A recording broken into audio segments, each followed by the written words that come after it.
한 책을 보니 이런 글이 있습니다. 한 무신론자가 이렇게 말을 합니다. 이러한 재난과 처참한 상황을 보니 하나님이 안 계신 것 같네요. 하나님이 살아계시다면 이 상황에 어디 계시다는 겁니까? 그 물음에 어떤 신학자는 이렇게 대답을 합니다. 그래도 하나님은 계십니다. 어디 계시냐고요? 십자가에 계시잖아요. 어디 계시냐고요? 십자가에 계십니다. 라는 겁니다. 코로나 사태를 보면서 또 전 세계에 벌어지는 참담한 현실을 보면서 그리고 이것이 점점 더 가속화될 때에 사람들은 도대체 하나님은 어디에 계신 겁니까? 그리고 무엇을 하고 계시단 말인가? 이러한 질문을 던질 수 있습니다. 그때 우리는 이 신학자의 말을 기억해야 합니다.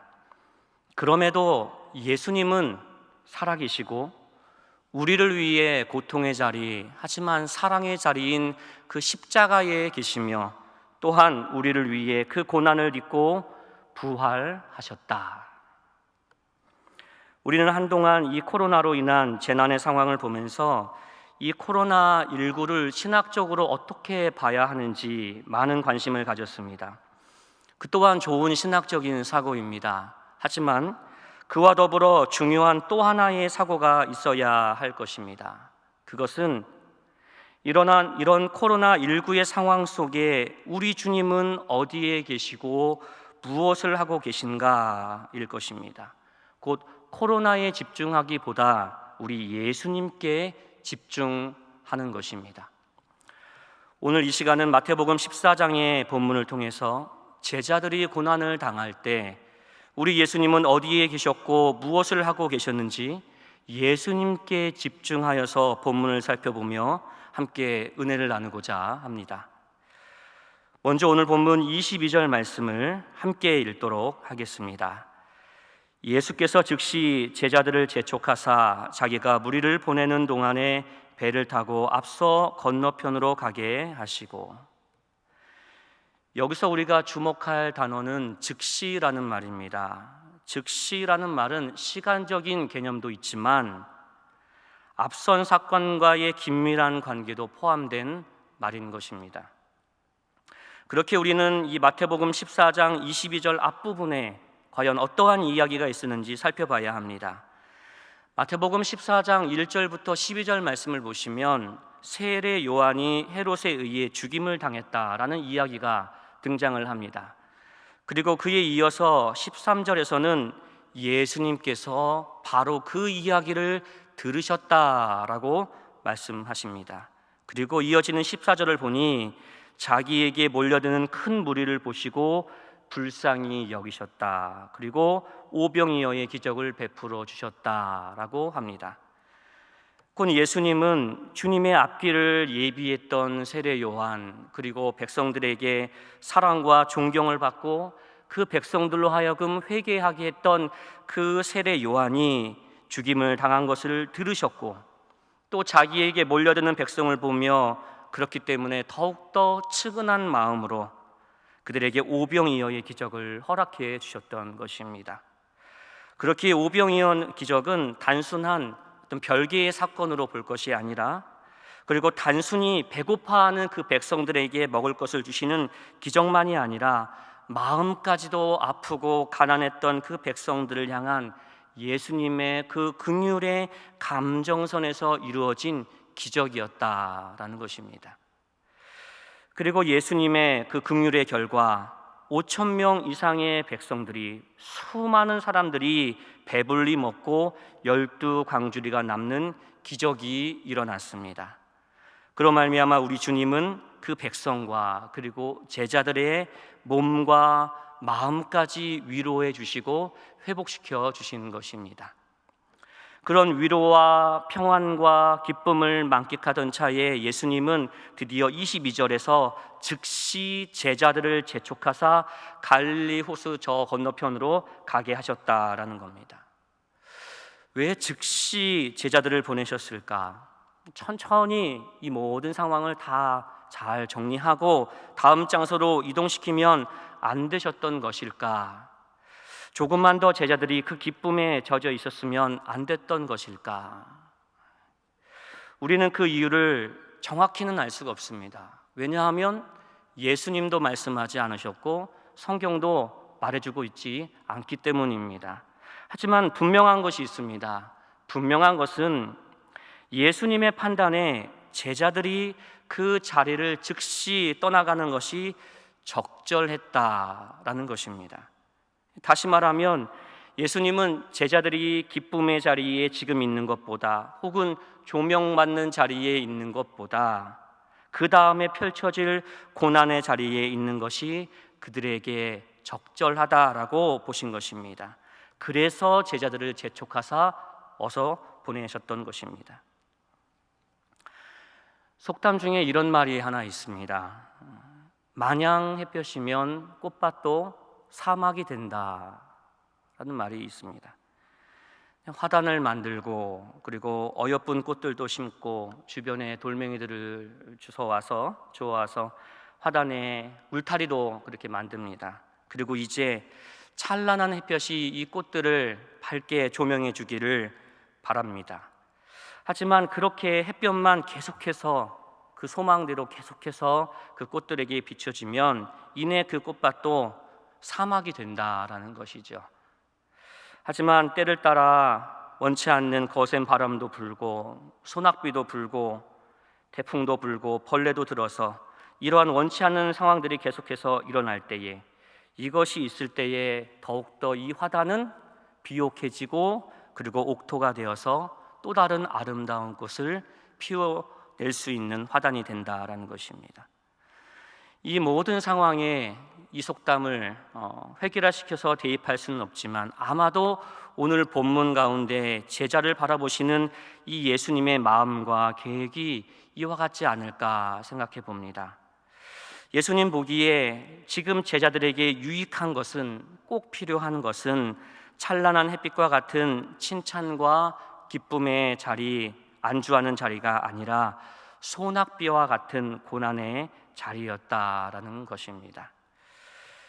이렇게 제자들은 예수님께 등 떠밀려서 갈릴리 호수 저 한가운데로 들어갔습니다. 하지만 24절 말씀을 보니까 그들을 둘러싼 호수는 거센 바람과 큰 물결이었다라고 합니다. 그리고 그들은 그곳에서 오랜 시간 극심한 고난을 당하게 되었습니다. 오랜 시간 그들이 고난을 당한 것을 알 수 있는 것은 25절 말씀을 보시면 밤 사경이란 말이 등장하기 때문입니다. 유대인들은 저녁 6시부터 새벽 6시까지의 시간을 3등분을 했습니다. 하지만 당시 유대 땅을 다스리고 있던 로마는 4등분을 했습니다. 그래서 오늘 본문 가운데 밤 사경이라는 것은 로마식으로 구분한 것입니다. 그리고 이는 새벽 3시부터 6시까지 해당되는 시간입니다. 저녁에 오병이어의 기적을 체험했습니다. 그리고 즉시 출발했는데 새벽 4시, 5시 이때까지 있었다고 한다면 최소 6시간 이상은 그 제자들이 풍랑 가운데서 고난을 당했다라는 것입니다. 제자들은 아마도 모두 체력이 고갈됐을 것입니다. 그리고 힘도 없고 그리고 모든 것을 포기하고 희망조차도 없었을 것입니다. 그러면 이 지경이 될 때까지 우리 예수님은 어디에 계셨고 무엇을 하고 계셨는가? 오늘 본문은 3가지를 우리에게 알려주십니다. 첫째, 우리 주님은 기도하셨습니다. 함께 본문 23절 말씀을 읽도록 하겠습니다. 무리를 보내신 후에 기도하러 따로 산에 올라가시니라. 저물매 거기 혼자 계시더니.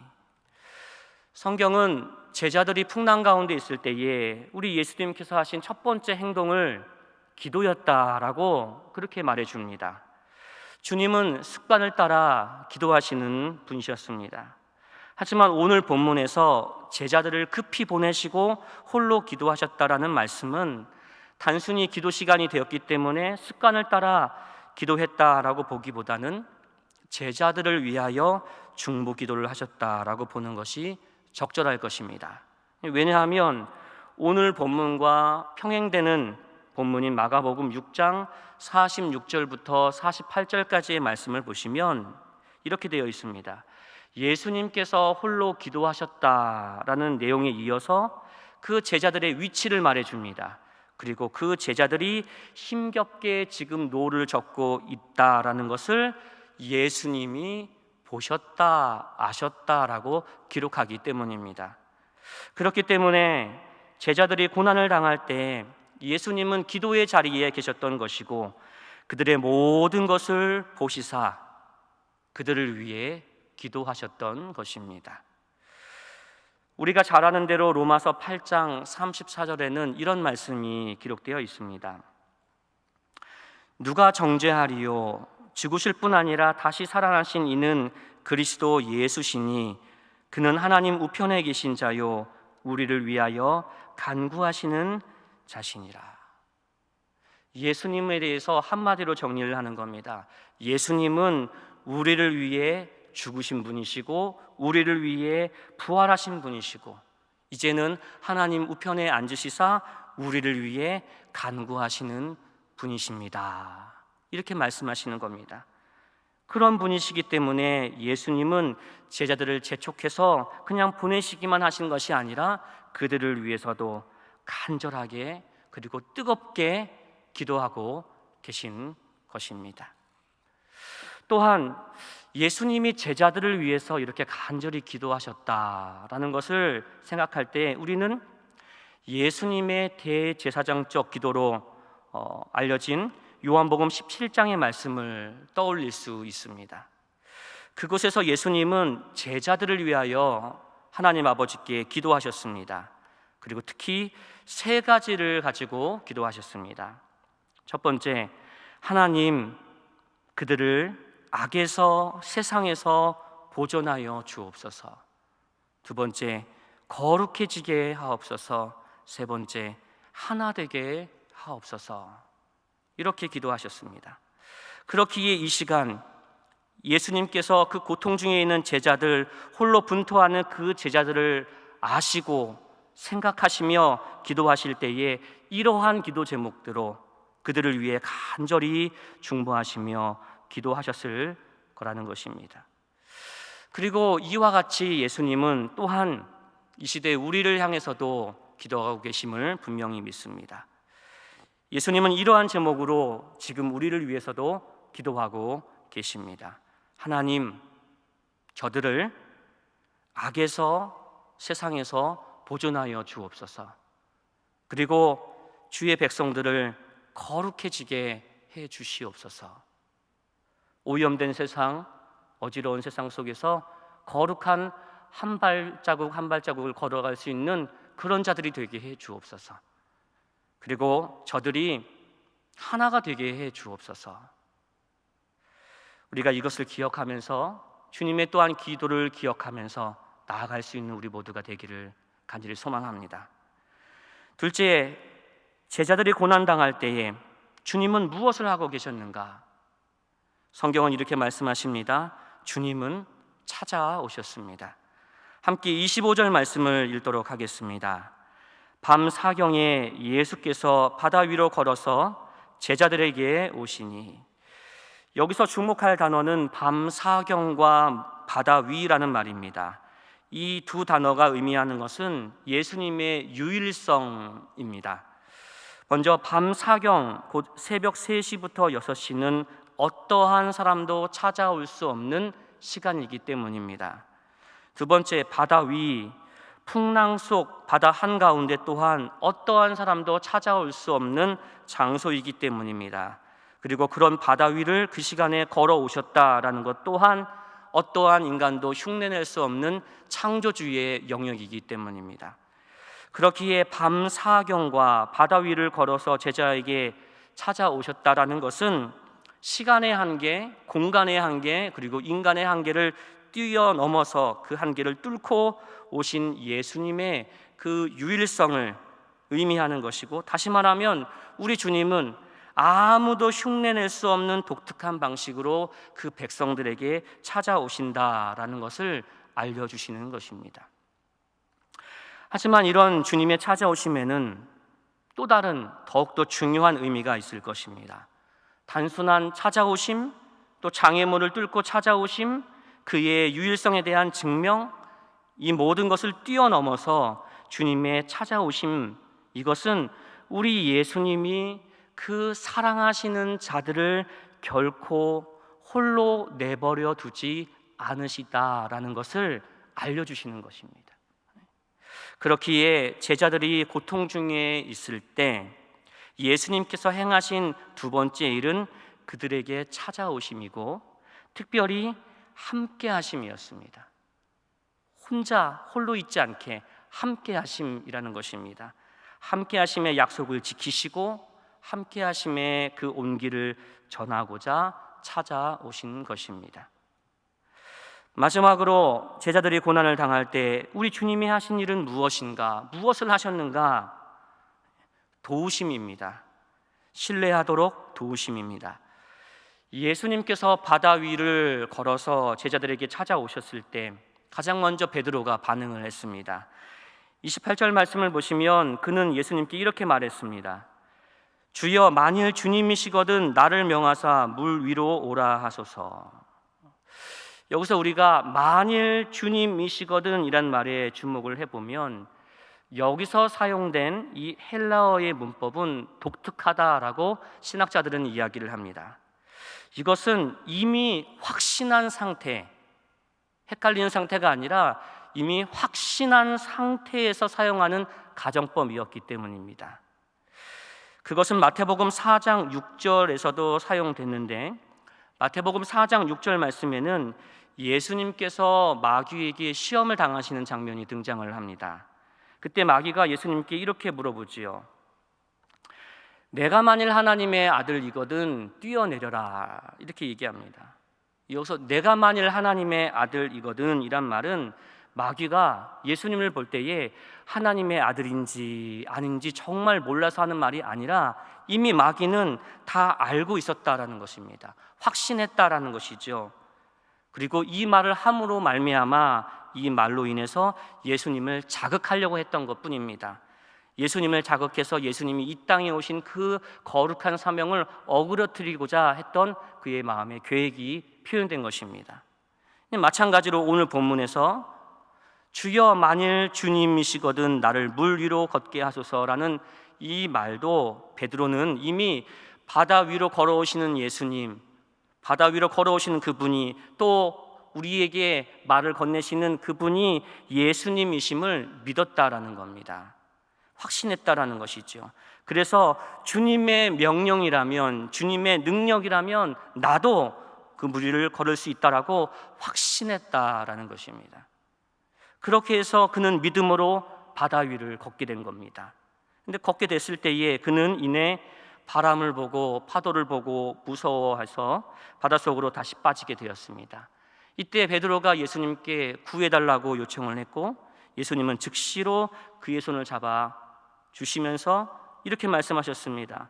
믿음이 작은 자여 왜 의심하였느냐. 이 모든 맥락 속에서 믿음이 작은 자여 왜 의심하였느냐라는 말은 단순히 그를 채근하거나 나무라는 말이 아니라, 믿음으로 시작했는데, 네가 믿음으로 시작했는데 그 믿음을 끝까지 붙들지 그랬니? 혹은 끝까지 신뢰해야 돼, 이렇게 말씀하시는 겁니다.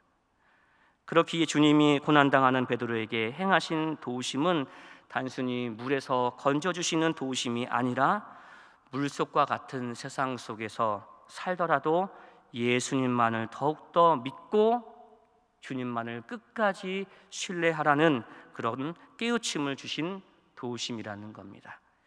그리고 이런 베드로를 향해 깨우쳐 주시는 이 도우심은 그를 보고 있는 많은 제자들에게도 가르쳐 주신 도우심입니다. 말씀을 정리합니다. 무신론자는 이렇게 말했습니다. 이러한 환난과 처참한 상황을 보니 하나님이 안 계신 것이 분명합니다. 하나님이 살아계시다면 어디 계시겠습니까? 그 물음에 오늘 성경은 이렇게 답합니다. 예수님은 그들을 위해 기도하고 계십니다. 보존되기를, 하나 되기를, 거룩해지기를 위해 간절히 기도하고 계십니다. 또 이렇게 물을 수 있습니다. 이런 상황 속에 예수님이 과연 어디 계신 겁니까? 오늘 본문은 또 이렇게 대답을 합니다. 예수님은 그들과 함께 계십니다. 그 사랑하는 자를 홀로 버려두지 않기 위해 모든 것을 뛰어넘어 찾으시고 고난 속에 함께 계십니다. 또 이렇게 물어볼 수 있습니다. 이러한 상황 속에 예수님은 어디 계신 겁니까? 성경은 마지막으로 이렇게 답을 합니다. 예수님은 우리로 하여금 신뢰하도록 돕고 계십니다. 포기하지 않도록, 약해지지 않도록 주님만 바라보며 믿음 지키도록 돕고 계십니다. 코로나19로 혼란과 또 처참한 상황 속에 놓여졌을지라도, 혹 앞으로 또 어떤 일이 어떻게 발생할지라도 이제는 우리의 시선을 코로나에서 예수님께 온전히 두기를 소망합니다. 이러한 상황 속에 우리 주님은 어디에 계셨고 무엇을 하고 계신가 살펴보며 우리 예수님께만 집중할 수 있기를 소망합니다.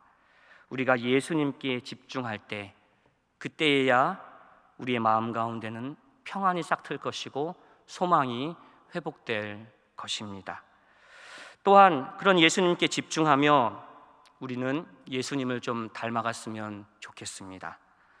환난의 때에 서로를 미워하는 것을 이제는 조금 내려놓고 서로를 사랑하며 더 기도해주고 함께하고 있다라는 그런 메시지를 서로 전해주고 서로 예수님을 더욱더 신뢰하도록 도우며 나아가는 우리 모두가 되기를 간절히 축원합니다.